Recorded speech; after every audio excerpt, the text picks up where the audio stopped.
Today I just wanted to share some of our issues after we pick up the RV. We picked it up in Ohio in late October and drove it all the way back to California.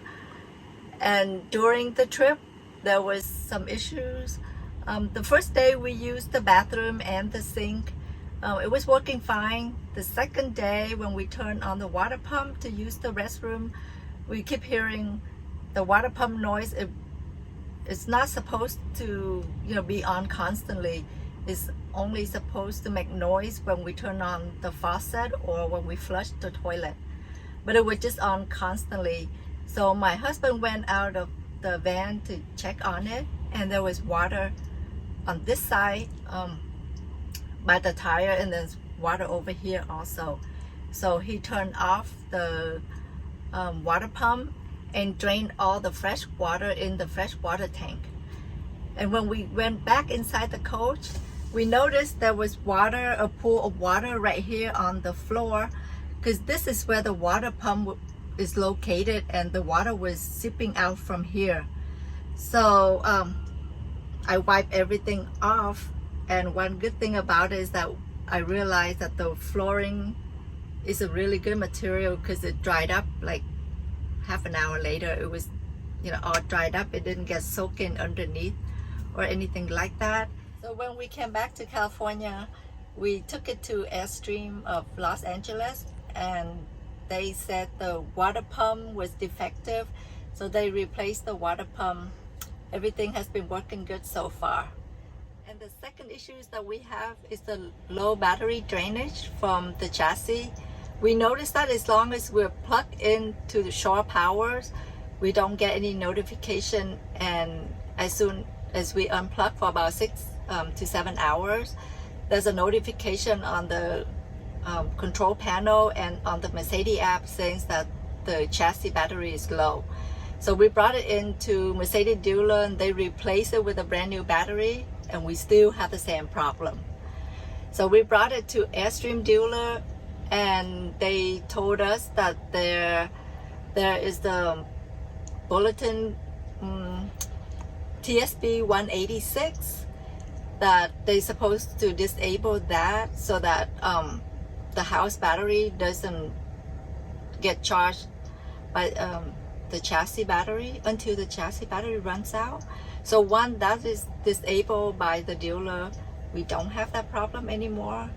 So far, that's the only two major issues that we have. Another issues, minor one, is some rattlings, of the things inside the coach, like the TV.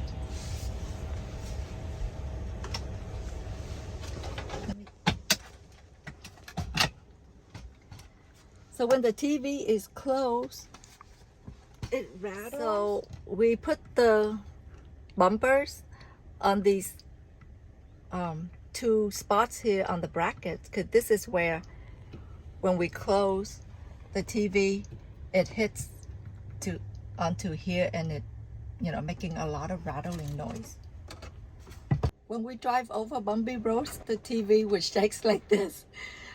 But now that we have the bumpers, even when we drive over bumpy roads, the TV would still shakes, but there's no noise, so that helps a lot. So this is the new rattling noise that we just found out.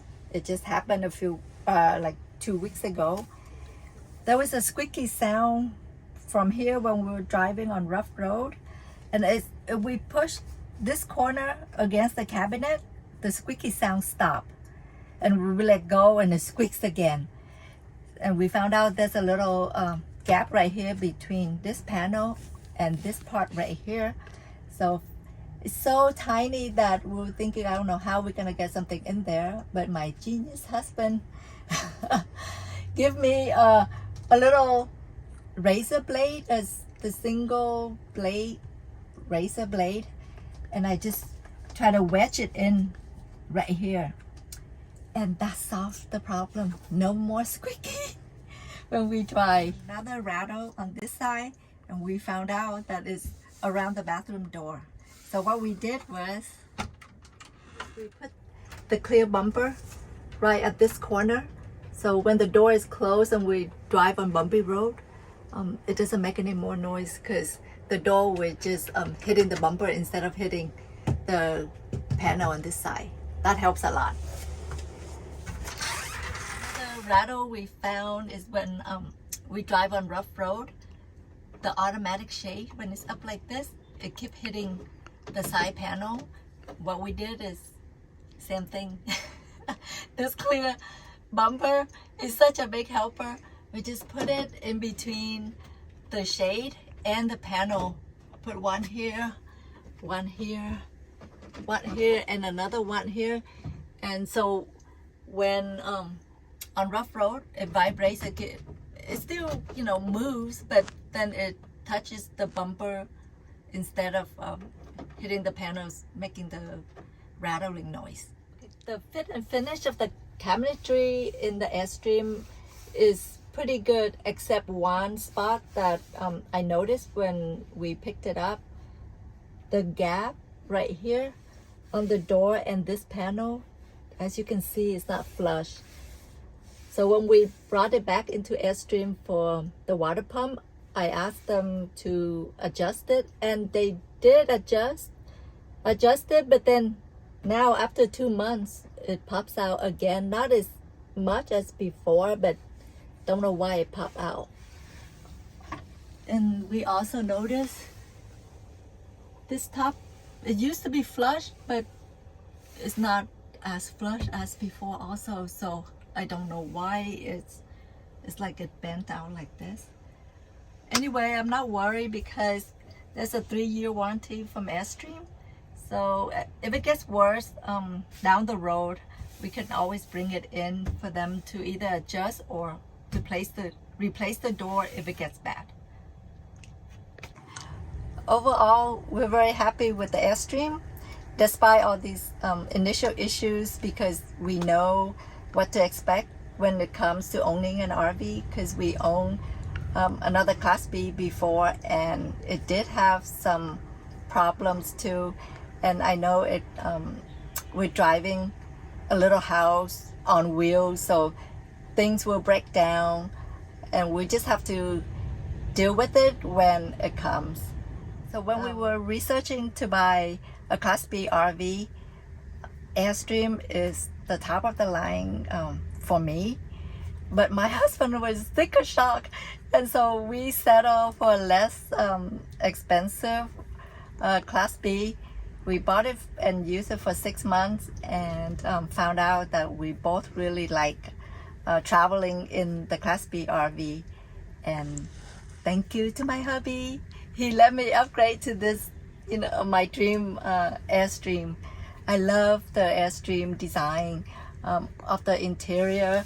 As you can see, the corners are curved. The wood paneling has a special